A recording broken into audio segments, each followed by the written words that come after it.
இன்றே டவுன்லோட் செய்து உங்கள் ஃபேவரட் ஷோக்களை என்ஜாய் பண்ணுங்க. இந்தா.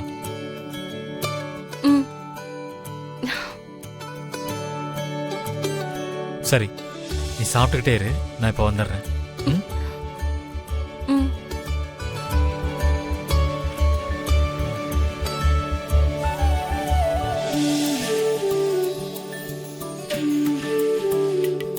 லக்ஷ்மி எனக்காக இவ்வளோ பண்ணியிருக்கா. நான் அவளுக்காக ஏதாவது ஒன்று பண்ணணும். எப்பவும் போல அவ இந்த அக்ஷய திருதியை கொண்டாடணும். இங்க பாரு மனிஷா, இப்படி ஒரு நிலைமை வரும்னு எனக்கு முன்னாடியே தெரியும்.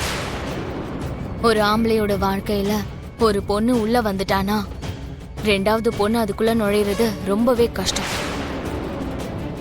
இப்போ மித்ராவோட வாழ்க்கையில நீ ரெண்டாவது பொண்ணாதான் இருக்க. கல்யாணம் பண்ணிக்கிறதுல வேணா நான் ரெண்டாவது ஆளா இருக்கலாம், ஆனா காதல்ல நான் தான் முதல் இடத்துல இருக்கேன். இந்த 13 மாசம் முடிஞ்சதுக்கு அப்புறம் மித்ரா லக்ஷ்மிய ஓரம் கட்டிடுவான். ஏன் கழுத்துல தான் அவன் தாலி கட்டுவான்.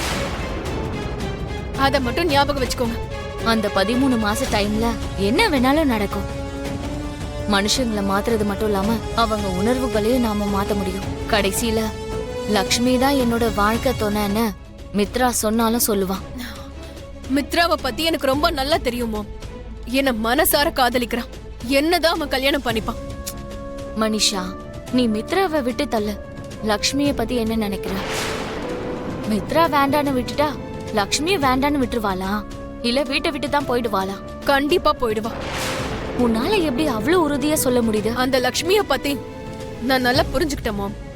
அவளுக்கு சொந்தம் இல்லாத பொருளை அவ எக்காரணத்து கொண்டு அவகிட்ட வச்சுக்க மாட்டா. அது இன்னொருத்தருதுன்னு தெரிஞ்சா ஒரு வார்த்தை கூட பேசாம அதுக்கு சொந்தமானவங்க கிட்டே அதை ஒப்படைச்சிருவா. மித்ரா விஷயத்திலயும் அதான் நடக்க போகுது. சேச்சி, காலையிலே வரேன்னு சொன்னீங்க. நான் சொன்ன நெக்லஸ் எடுத்துட்டு வரீங்களா? வந்துட்டு இருக்க மித்ராஜி, அந்த வேலை இருக்கேன். தேங்க்யூ.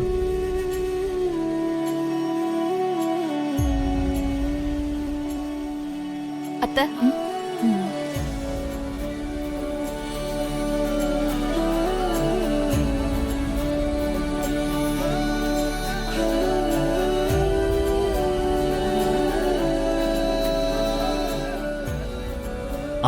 சேச்சி வாங்க, எடுத்துட்டு வந்திருக்கீங்க. எடுத்துட்டு வந்திருக்கேன்.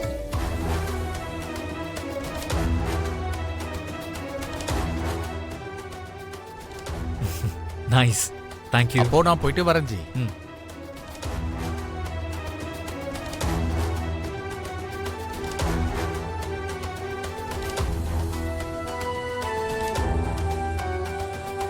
மாம்,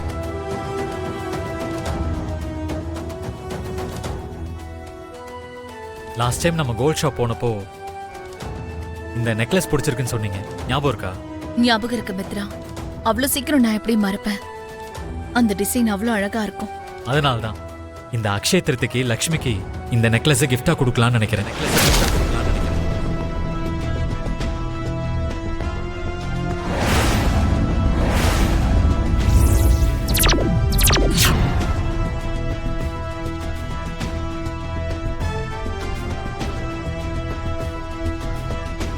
அப்ப பெரியம்மாக்கு தெரியாம நிறைய பெரிய பெரிய விஷயம்லாம் பண்றேன்னு சொல்லு.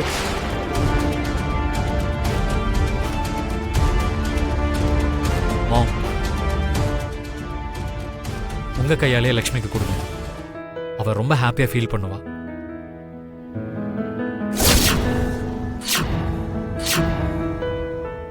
லக்ஷ்மி,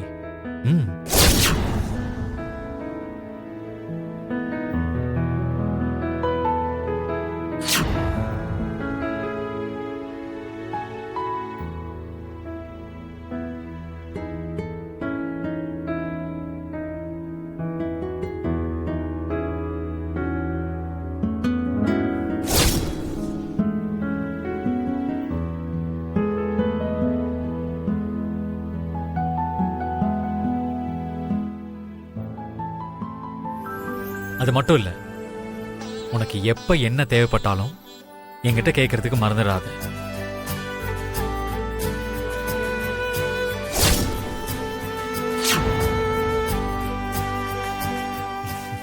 உன்னோட தாத்தா மாதிரியே உன்னை பார்த்துக்க வேண்டிய கடமை எனக்கு இருக்கு.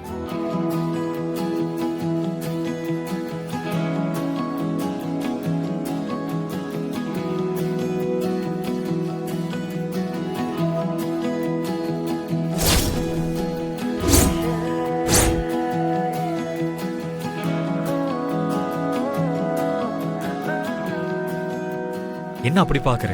என்ன பாத்துக்கிறது உங்க கடமைன்னு சொன்னீங்கல்ல, அதுக்குதான்.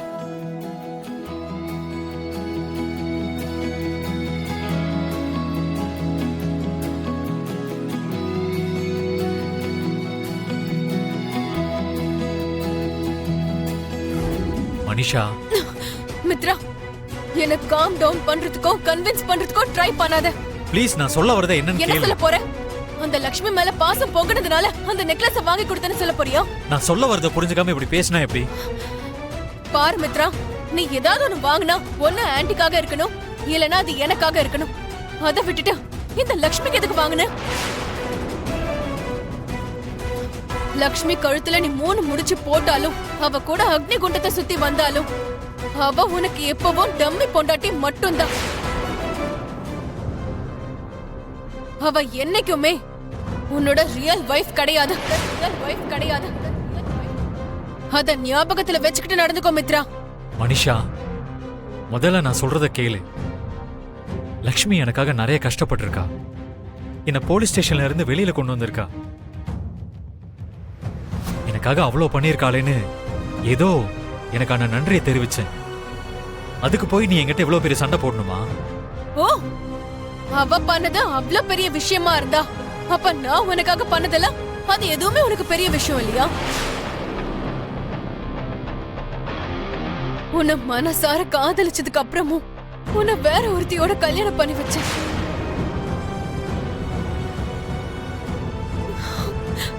நீ நல்லா இருக்கணும்ன்றதுக்காக உன்னை கூட்டிட்டு போய் இன்னொருத்தி கையில ஒப்படைச்ச. எந்த பொண்ணாவது இவ்ளோ தியாகம் பண்ணுவாளா? ஐ நோ மனிஷா, எந்த பொண்ணும் செய்ய முடியாத பெரிய தியாகத்தை நீ பண்ணிருக்க. நான் அதை இல்லைன்னு சொல்லல. ஆனா உண்மையை சொல்லணும்னா நான் ஒரு பக்கம் லக்ஷ்மியை ஏமாத்திக்கிட்டு இருக்கேன், துரோகம் பண்ணிட்டு இருக்கேன். அவ வாழ்க்கையோட விளையாடிட்டு இருக்கேன்.